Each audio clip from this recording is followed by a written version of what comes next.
Hello అండి, అందరికీ నమస్కారం. నేను మీ భాగీరథి. ఈరోజు బీరకాయ ఉల్లికారం చేస్తున్నాను. దానికోసం 3 మీడియం సైజ్ ఉల్లిపాయలు తీసుకున్నాను. ఈ బీరకాయలు 30 కేజీ ఉంటాయి. కొద్దిగా కరివేపాకు, దాంట్లో కారం, జీలకర్ర, అంతేనండి. ఈ ఉల్లిపాయని కొంచెం పెద్ద సైజు ముక్కలు తరిగేస్తే మిక్సీ పెట్టడానికి బాగుంటాయి. మరి చిన్నవి కాకుండా ఇలా కట్ చేసి పెట్టుకుంటున్నాను. నేను ఉల్లిపాయలు కట్ చేసి పెట్టుకున్నాను. దీంట్లోకి పెద్దది 1 స్పూన్ కారం వేస్తున్నాను. మీకు కావాలంటే ఎక్కువ వేసుకోవచ్చు. 1 స్పూన్ అయితే సరిపోతుంది మాకు. మిక్సీ ఇదిగోండి, కొంచెం బరకగా చెయ్యాలి. చూసారా, ఇలాగా చేసి పక్కన పెట్టుకుంటాను. ఇప్పుడు బీరకాయ చెక్కు తీయాలి.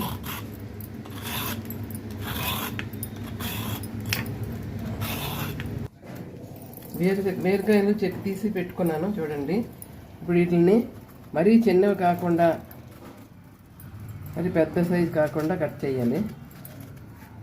చూడండి, ఇలా కట్ చేయాలి. ఈ విధంగా ఇలా కట్ చేస్తే సరిపోతుంది.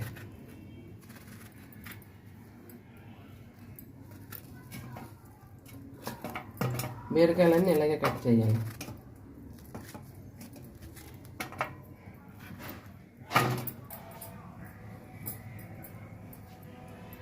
స్టవ్ అంటించి బాండి పెట్టాలి. పెట్టేశాను.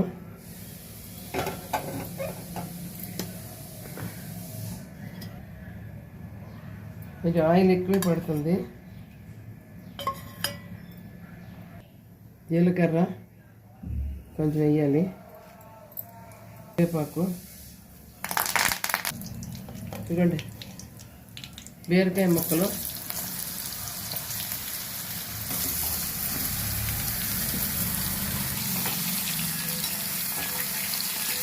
కొత్త పెట్టాను.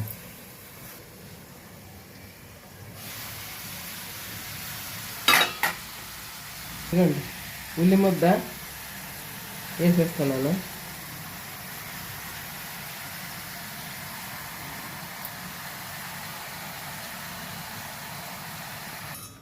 కాసేపు మూత పెట్టి మగ్గనిద్దాం.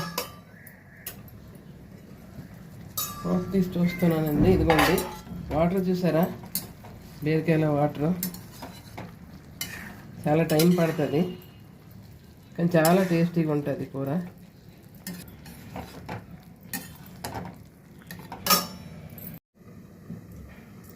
ఇదిగోండి, మూత తీసి చూస్తున్నాను ఎంతవరకు వచ్చిందో.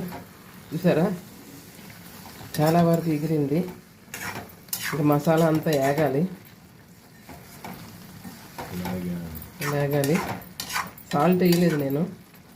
ఇదంతా దగ్గర అయితే అప్పుడు దానికి సరిపోయేటట్టు సాల్ట్ వేస్తాను. ఇప్పుడు వేస్తానంటే ఎక్కువ తక్కువ అయిపోతుంది. మరొకసారి మూత పెట్టి ఉంచుతాను.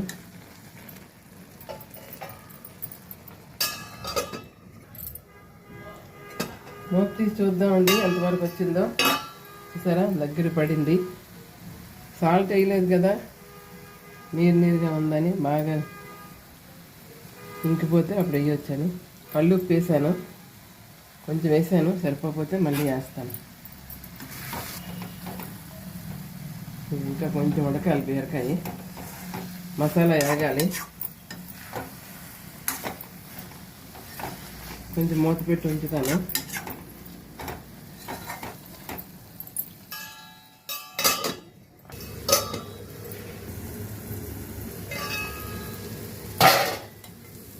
చూసారా, ఆయిల్ పైకి తేలింది. అయిపోయినట్లే బీరకాయ ఉల్లికారం. చాలా బాగుంటుంది. పప్పుచారుతో కానీ, టమాటా పప్పు రసం దేనితోనైనా బాగుంటుంది. చపాతీతో కూడా బాగుంటుంది. దేనితోనైనా తినవచ్చు. చూడండి.